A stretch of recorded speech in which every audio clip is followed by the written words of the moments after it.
কি একটা অবস্থা তৈরি হয়ে গিয়েছিল।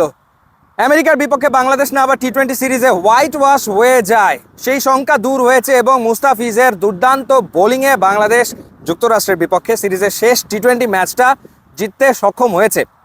কিন্তু ইন্টারেস্টিং ব্যাপার, বাংলাদেশ এবং যুক্তরাষ্ট্রের প্রথম টি-20 man of the match Harmeet Singh, তিনি শেষ ম্যাচে খেলেননি।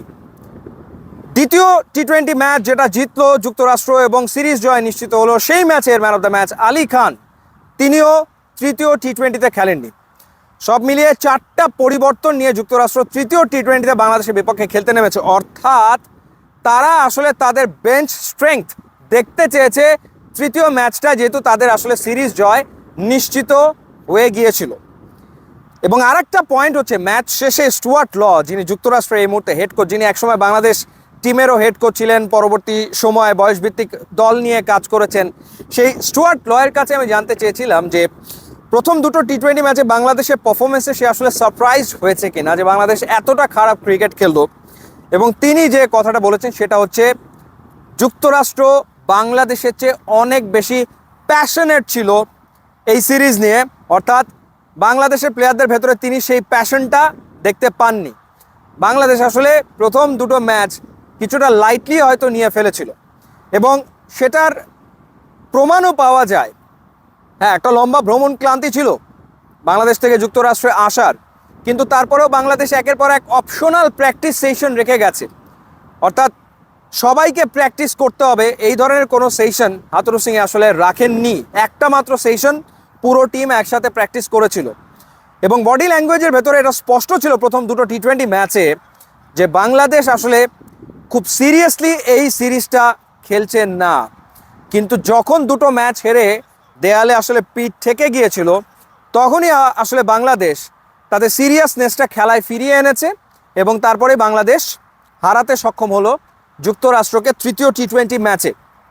সো সেই জায়গাটাতে বাংলাদেশ বিশ্বকাপের প্রস্তুতি নেওয়ার জন্য যুক্তরাষ্ট্রে আগে ভাগে এসছিল এবং তারা এখানে 3টা ম্যাচ খেলেছে, কিন্তু সিরিয়াসনেসের বা প্যাশনের ঘাটতি টিমের ভেতরে ছিল। সেটা কে জানাচ্ছেন? সেটা জানাচ্ছেন আমেরিকার কোচ স্টুয়ার্ট ল, যিনি একসময় বাংলাদেশের কোচ ছিলেন, যে বাংলাদেশের ক্রিকেটাররা প্যাশনেট ছিলেন না মাঠে তার মতে। এবং সেটাই আসলে বাস্তবতা। সে কারণে Bangladesh all of a sudden দুটো ম্যাচ যুক্তরাষ্ট্রের বিপক্ষে আসলে হেরে যায়।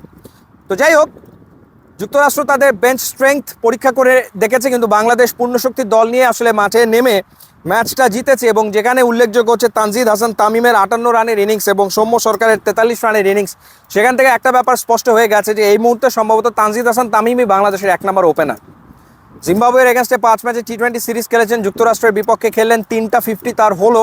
সুতরাং তিনি এখন 1 নম্বর ওপেনার এবং তার সাথে সৌম্য সরকারই আসলে বিশ্বকাপের ম্যাচে ওপেন করতে নামবেন। সেই ক্ষেত্রে লিটন কুমার দাসকে নিয়ে সম্ভবত ব্যাকআপ প্ল্যান চিন্তা করছে টিম ম্যানেজমেন্ট। অর্থাৎ জাকের আলী অনিক, তার ওপর কিপিংয়ের আস্থা আর রাখা হচ্ছে না। সেই জায়গাটাতে লিটন কুমার দাসকে এখন উইকেট কিপার ব্যাটার হিসেবে আবারও বিবেচনা করা হচ্ছে, যেটা আসলে এর আগে করা হচ্ছিল না। তাকে জেনুইন ওপেনার হিসেবেই চিন্তা করা হচ্ছিল, এখন আবার লিটনকে হয়তো বা ভাবা হচ্ছে উইকেট কিপার ব্যাটার।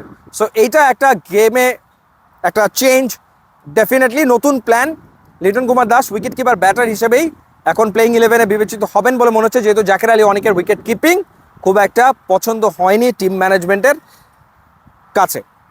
সো যাই হোক, বাংলাদেশ আরও দুটো ম্যাচ খেলবে, আরও একটা ওয়ার্ম আপ ম্যাচ এই আমেরিকার এগেনস্টে খেলবে, এরপর ভারতের বিপক্ষে ওয়ার্ম আপ ম্যাচ খেলবে। ওয়ার্ল্ড কাপ আসছে, নিশ্চয়ই আপনি ম্যাচগুলো উপভোগ করতে চাইবেন টিভির পর্দায়। স্ন্যাক্স খেতে খেতে আপনার স্ন্যাক্সের স্বাদ কয়েক গুণ বাড়িয়ে দেবে রুচি সস অ্যান্ড কেচাপ। সেই ক্ষেত্রে হট টমেটো সস কিংবা তেঁতুলের সস কিংবা রসুনের সস, লাল মরিচের সস কিংবা কেচাপ, সেগুলো সব অ্যাভেলেবেল, যেটা আপনার স্ন্যাক্সের টেস্ট অনেক গুণ বাড়িয়ে দেবে। খেতে খেতে নিশ্চয়ই আপনি ওয়ার্ল্ড কাপটা উপভোগ করতে পারবেন। ইউটিউব, ইনস্টাগ্রাম লিঙ্ক দেওয়া আছে, যোগ দিলে খুবই খুশি হবেন। Thanks for watching.